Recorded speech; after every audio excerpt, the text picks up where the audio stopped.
All right, what's going on, everybody? Welcome back here to another video here on the channel. Hopefully my mic sounds better. I actually did stuff to it this time after the horrible sound recording from the last video, the within of Static Northgate Mall.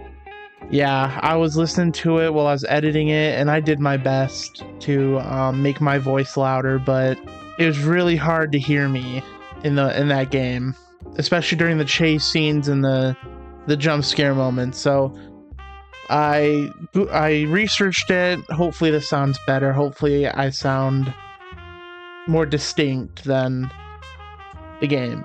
But yeah, we're in week 5 right now, so we're gonna be going. I'm gonna try my best to get to week 10. We'll see how that goes.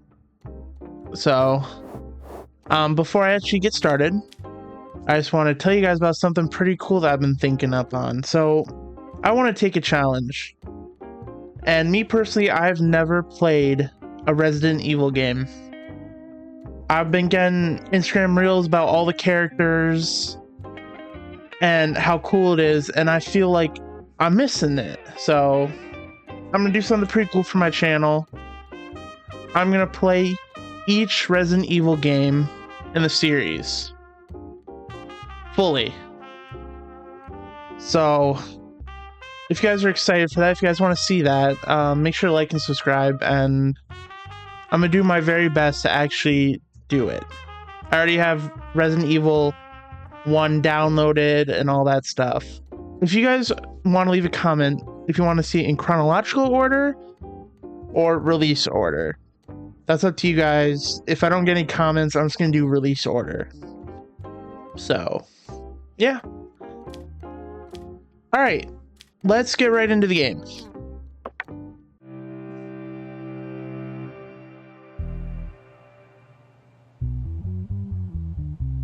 He looks guilty.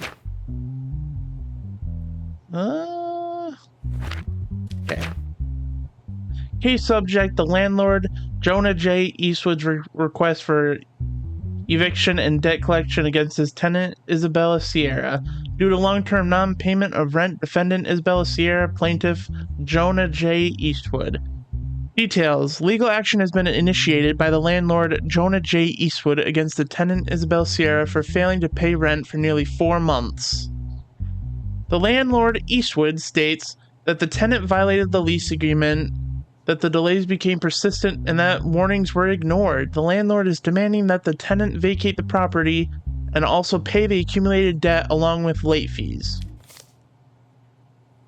Statements: Jonah J. Eastwood, my tenant hasn't paid a single penny for 3 months. I warned them repeatedly, and every time they stalled with next week, the week after. On top of that, they constantly bring in large groups of guests and turn the building upside down. Ooh. I brought the downstairs neighbor as a witness. He's been the most sensitive person about noise for years. Thomas Burden. Witness: I fully agree with what Mr. Eastwood said. Statement: Isabel Sierra, I informed my landlord that I could not pay the rent for some time. My workplace closed and I suddenly became unemployed. This is not a choice. I told him that I would pay off my debt as soon as my unemployment benefits are processed. But he is trying to evict me. Additionally, the claim that you are making noise is completely false. My downstairs neighbor is a deaf war veteran. He repeats what Eastwood says like a parrot. Alright, that's really creative. Any digital? No. I guess I get to talk to him. A deaf war. Oh. Miss Eastwood, is Thomas Burton, who's been called a witness, your tenant? Yes, Your Honor. I don't understand what this has to do with the case. Mr. Burton, is it true that your upstairs neighbor has made enough noise to disturb you? What? Oh, great. That's awesome. Where are you heading? Oh, yes. Forward move. Forward! March! March! Run forward, soldier! Play the... I'm sorry. Play the attack march. Ah, a shoe. This, Mr. Burning, can you hear me? I completely agree with what Mr. Eastwood has said. Miss Sierra, Miss Sierra, why would your landlord be trying to evict you? Because once he has me evicted, he can raise the rent and rent the place out to someone else. Since he currently has a contract with me, he can't increase the rent. When I lost my job, he wanted to take advantage of that situation.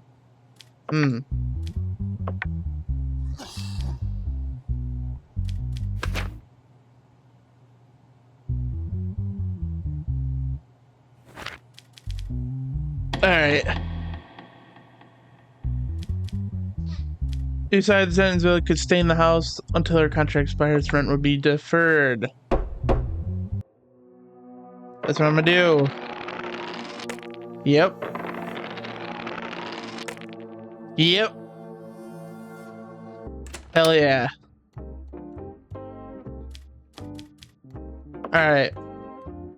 Time to go to the casino. My favorite time of the day. Let's go with 50.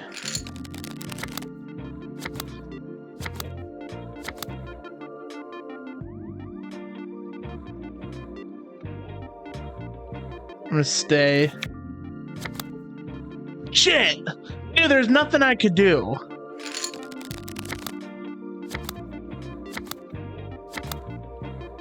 Ah.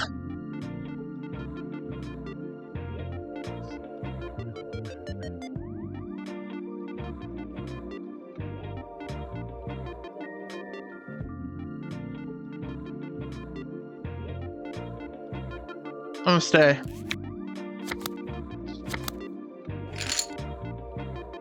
Alright, that was good. Alright, one more. I'm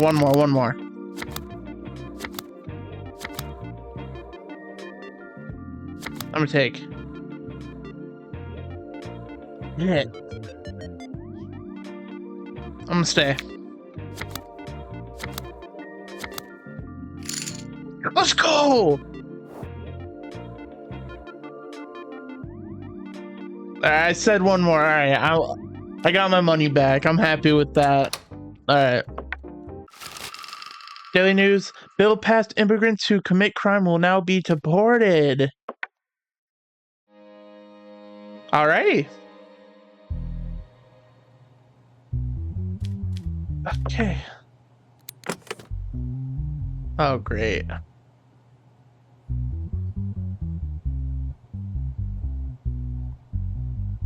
Oh, I completely forgot how to do this. It's been a while, guys. By the way, I know I've been talking about myself in this game as Batman. And I fully agree with the statement that I am Batman. I'm Batman, but less handsome and less rich. That's alright. Evidence. Speed measurement, kilometers per hour of the vehicle used by the person. The license plate belonging to the vehicle located the trunk of the vehicle.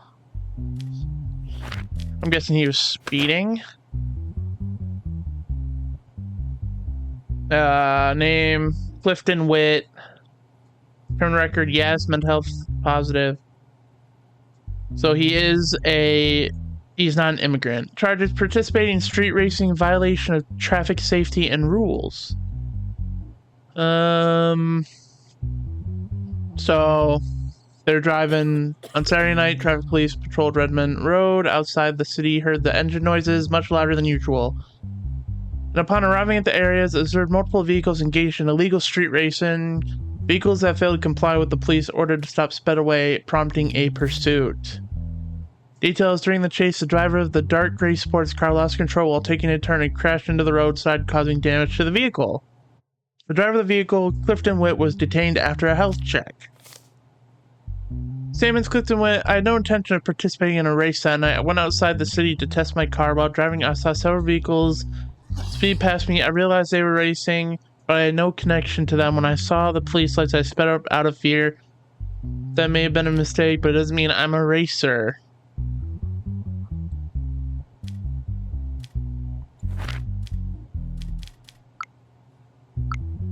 Any digital evidence? No. Alright, let's speak to him. police records show that your vehicle reached a speed of 224 kilometers per hour. Can reaching such a speed be explained simply by I sped up out of fear? Your Honor, at that moment I was in complete panic. I felt as if stopping would get me into even bigger trouble. Well, you're a freaking dumbass. Have you ever participated in street racing in the past? Yes, Your Honor, but this time it's just a misunderstanding. I left those things behind. It's a coincidence that your vehicle license plate was removed. I left my vehicle at the service center for wrapping. They temporarily removed the license plate. But his car was completely black. I've never had my car wrapped, so do they just do straight black, like a straight black wrap?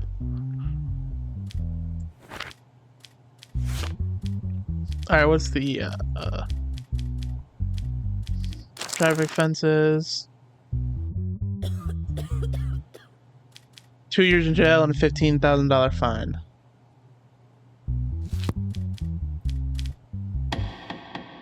I think he did it.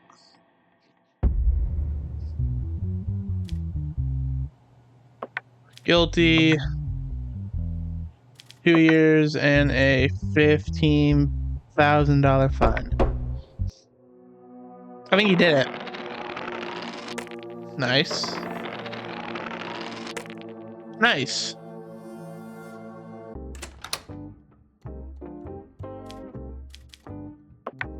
Alright. Damn, that guy has a small head. Alright, let's see. Any evidence? There's one digital evidence. Alright. Name Julian, surname Hale, age 44, gender male, no criminal record. He is not... Okay. Charges extortion. Details in an incident that occurred last week in the late afternoon on Rowley Street. The victim, Marissa Clayton, panicked after her phone was snatched from her hand while walking home. She sought refuge in a nearby cafe and called the police from there. The cops reviewed cameras from a nearby business and identified the subject as Julian Hale.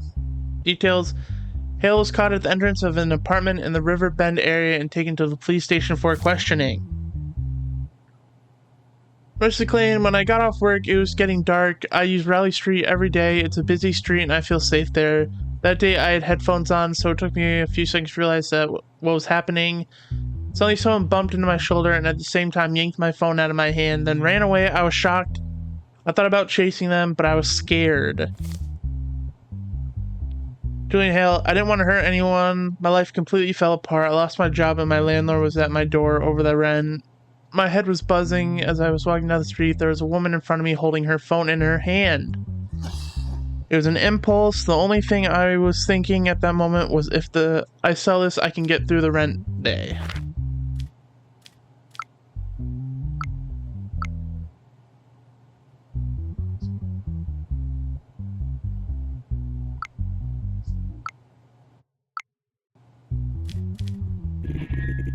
Knew the victim previously? No, Your Honor. I saw her for the first time that day. What I did was completely unplanned. What were the consequences of your actions? Of course I knew, but at that moment I was under too much pressure to think clearly. It doesn't justify what I did. Whatever punishment you give me, I deserve it. So he is an illegal immigrant.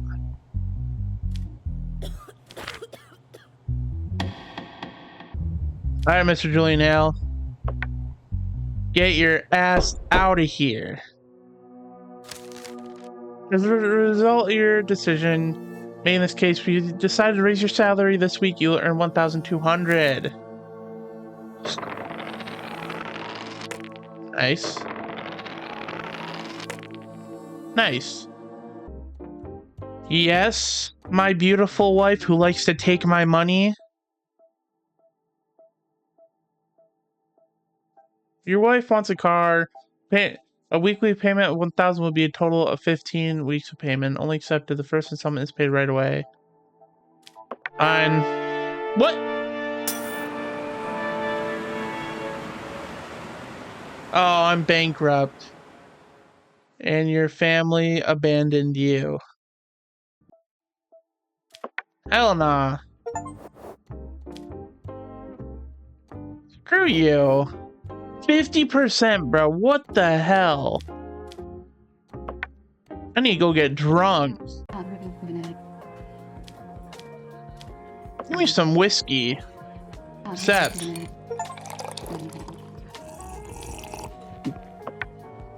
Thank you. Alright. Oh.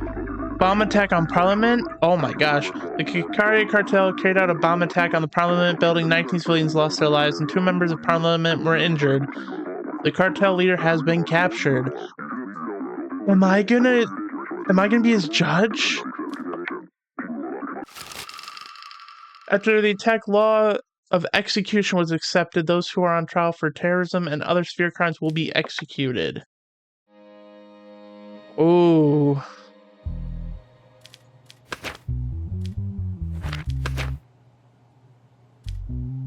Okay, we got him.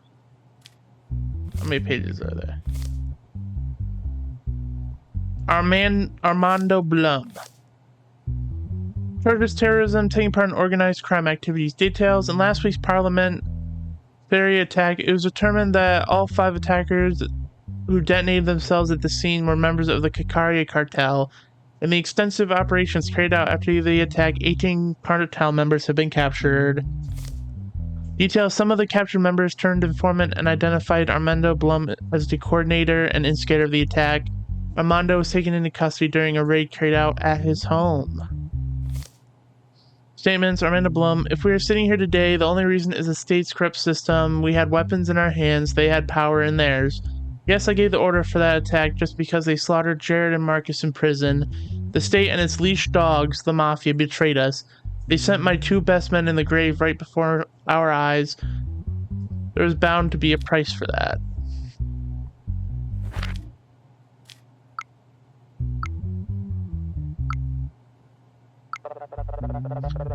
We are waiting your orders, sir. Enter the Parliament at its most crowded time, bringing the building down on their heads. But that would be suicide. Do not question my orders. Your orders will be carried out, sir. Are you regretful for your actions you planned? The only thing I regret is not being able to make you all suffer more. Well, damn. You mentioned the Mafia in your statement. Who exactly are you referring to? Can you name them? Being in this position today doesn't make you safe. They will surely test you, too. Who knows? Maybe you're already one of them.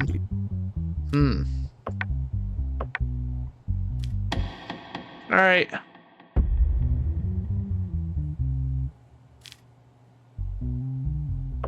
He's guilty. He'll be executed. He will die. He shall die.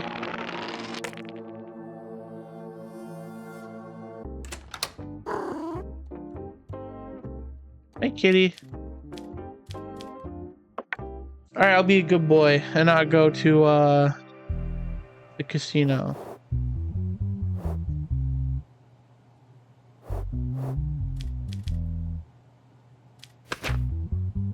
Case subject, Isaac North filing a compensation lawsuit against Helen Price, who is allegedly to have caused his motorcycle accident in traffic. There's also one digital evidence for this case. The plaintiff, Isaac North, claims that while riding his motorcycle, he was forced into the barrier due to a sudden veering of the defendant, Helen Price's vehicle, into his lane, losing control and causing a serious accident. Isaac North states that he remained in a coma for 12 days as a result of the accident. Isaac North is seeking $500,000 in compensation due to the physical injuries and psychological trauma caused by the accident.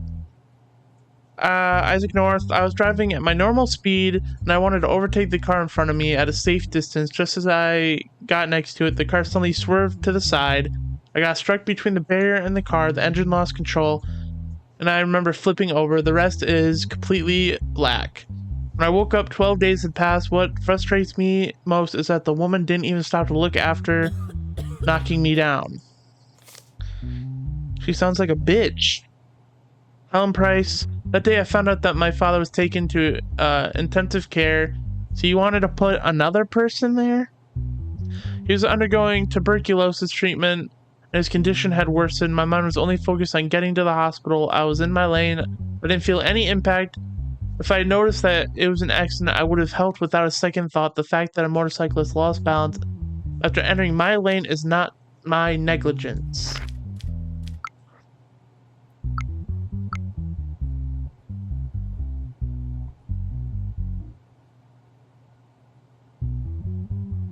Okay.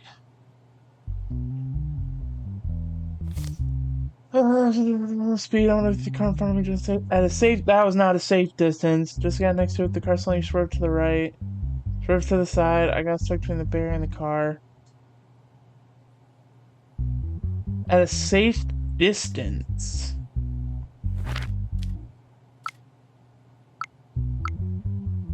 I don't know if that's a safe distance. Why didn't you? Yeah, I'm not. Visitor, do you admit that you entered the other party's lane during the overtaking maneuver? Your Honor, I honked before overtaking. It was impossible for him not to see. Him? That's a woman. Alright, I think this guy got hit in the head too hard. Is he still in a coma? He gradually veered to the left. So, moreover, while I was fighting for my life at the moment of the incident, the other party did not stop at all. Miss Price, it's highly unlikely that you did not notice the motorcyclist falling at the moment of the incident. Did you really not hear anything at all? Your Honor, at the moment I was solely thinking about my father's health condition. The car windows were closed and I was acting under a sense of urgency. That's why I did not hear anything. Oh wait, hold on, here it is.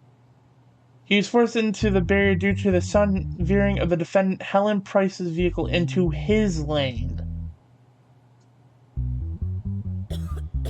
His lane. Don't worry, Helen, if that was your name, you do not have to pay. Let's see. Okay. Alright. I guess that was the right choice. You people make me drink. Evidence, the gauze left at the baby... Wait, what? The gauze left in the baby's stomach and revealed as a result of autopsy.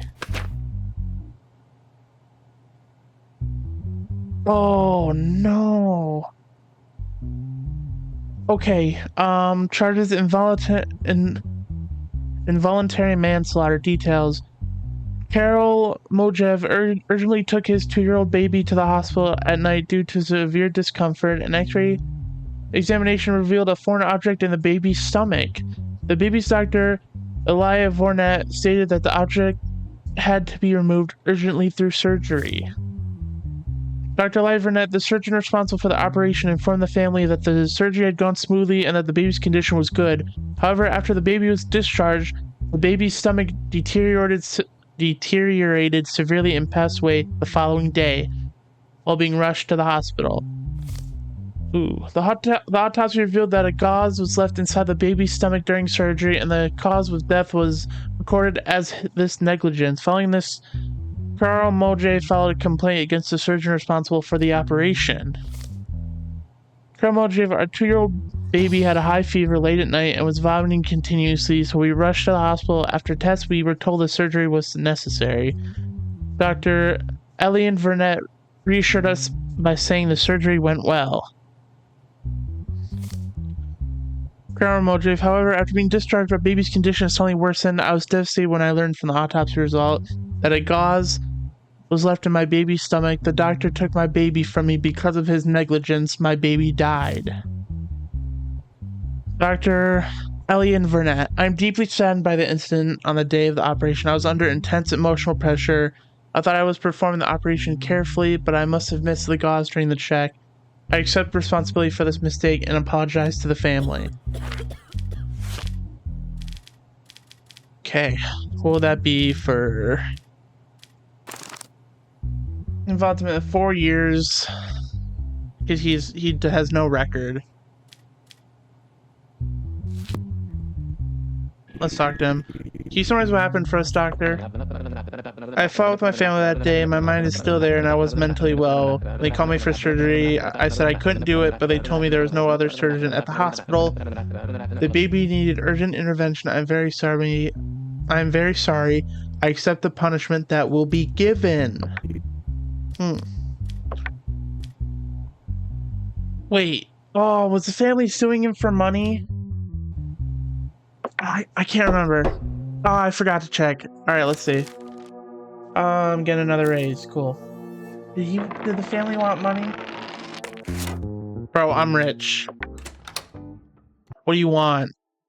Your wife complains that her household items constantly break down. She wants 1,000 for new household items. You accept?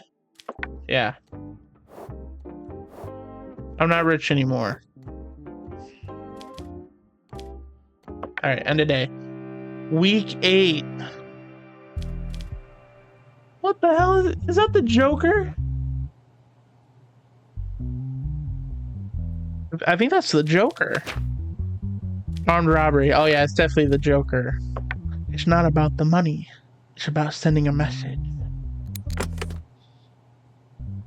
What? Alright, I've never done this before in my life. Hang. It's all me. Alright, the blank firing gun found in Noah Strand's coat at the time of his arrest. Mental health medication found in his coat. He's negative on mental health. I think this is pretty cut and dry. Let's see what I say. What's the reason for targeting the pharmacy? I don't know. The woman working there has always come across as repulsive to me. Why did she commit the robbery wearing this outfit? Accused didn't speak of their surroundings for a while. This is my daily outfit. Did you apply to social service to get help for your debt? Shall we go for a hamburger after you leave? Is that blood on his collar? Yeah, this one's pretty cut and dry. You are going for treatment. That was the easiest one I think I've ever had to do.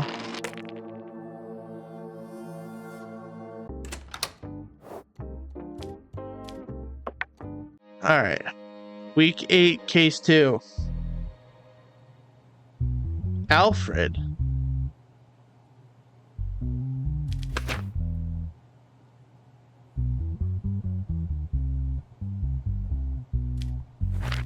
Alright, let's... purchased an invoice for 340 books in the name of Ellen Dorset, issued by the publisher. The debt agreement made between Michael Dorset and the book publisher.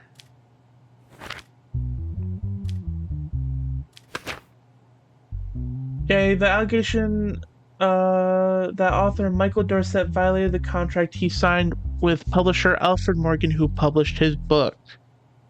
Michael Dorset signed a publishing agreement with Polymol Publishing House for printing and distribution of his book titled... Yeah, I'm not even gonna try and read that, which he released 2 months ago. I can't even read regular words. I can't read whatever the hell that is. It's like they went on their keyboard and tried and smash buttons.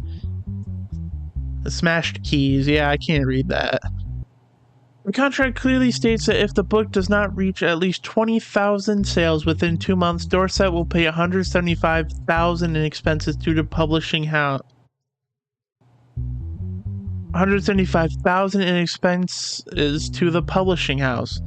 That's crazy. In the sales analysis conducted by the publisher, it appears that the book sold 20,214 copies. However, among these sales, 340 bulk purchases were identified under the name of Ellen Dorset, who is a cousin of Dorset.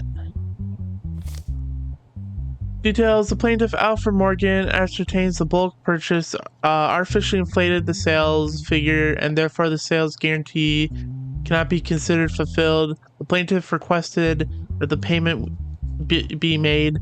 Ellen Dorset will be held as witness in this case. Miss Ellen, did your cousin ask you to make this purchase of 340 copies? No, Your Honor. Michael only informed me that his book had been published. I contacted a large number to support my cousin and give the books as gifts to many people around me.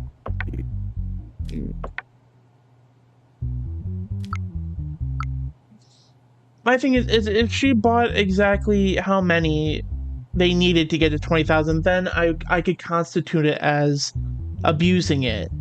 But no, she bought 340. That's 214 more than they actually needed. She bought it legally. So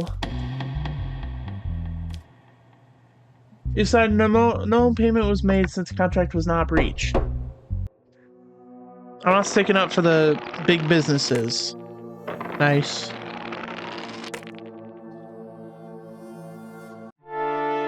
You gotta be fucking kidding me.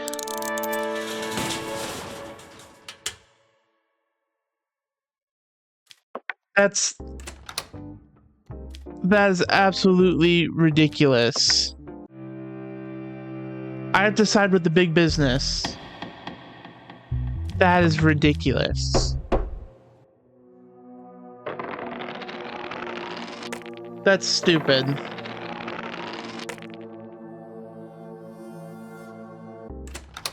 That is... Yeah. Alright.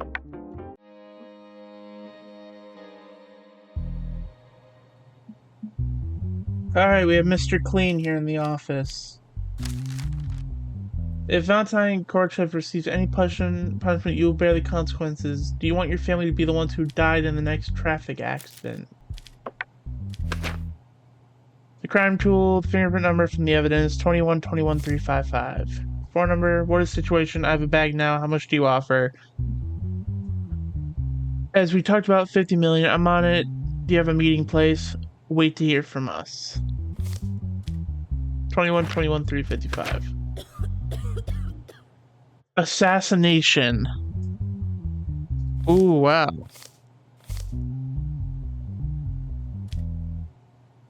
High treason. Does high treason come with, Kate Kuhlman, who held a senior position at a defense industry company called Hyde Tech, was involved in an incident when a truck hit her car from behind while... First glance, it seemed like a simple traffic accident, but the teams arriving at the scene found that the situation was much more complicated. The crowbar found in this vehicle, the disappearance of the trunk driver, and the loss of a bag with access to classified information. After determining that the person driving the truck was Valentin Korchev, the police followed him for months. The individual was arrested at a hotel he was staying at. I'm innocent. I was at a hotel to clear my mind a bit. I have no plans to the incident. I panicked during the accident and left the scene. I didn't even look at what happened to the other party. I'm not someone who would harm anyone. What do you have to say? Why was there a crowbar in your vehicle? Your Honor, sometimes it's necessary to open the goods inside the truck. So why was the bag that's supposed to be in the vehicle found in your hotel room? I found that bag on the road. It must have been thrown out due to impact. I took it with me thinking I might return it to its owner. It could have been stolen after all. So he is not a criminal. So he'll be 100 years in jail. My families are pieces of shit, so you know what? You are guilty. Jail. 100 years. Nice.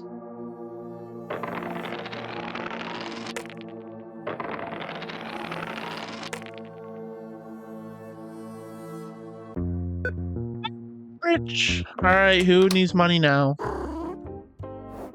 None of you? Well, hallelujah. Alright, I know I said I was going to try to get to week 10. You know what? I think we're good here. Let's go to the casino for a little while. Let's go with 100.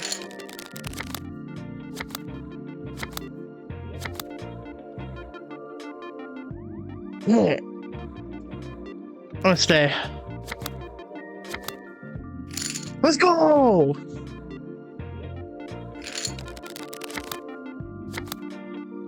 Oh, give it to me, baby. Oh. I'll take card. Fudge! Don't worry, kids. We'll make the money back. Ooh. You son of a gun. Okay. Dude, oh my gosh. One more hand. I can't get off on a loss. Stay.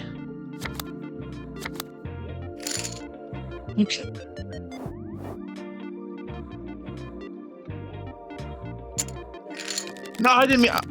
I meant to click 50. I'm still 100 down. Whatever.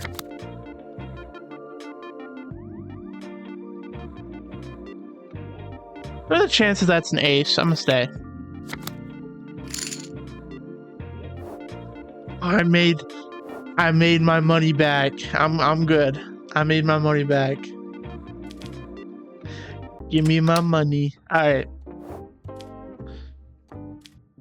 Actually, you know what? We'll end on a little nice whiskey shot. Take a whiskey. Thanks.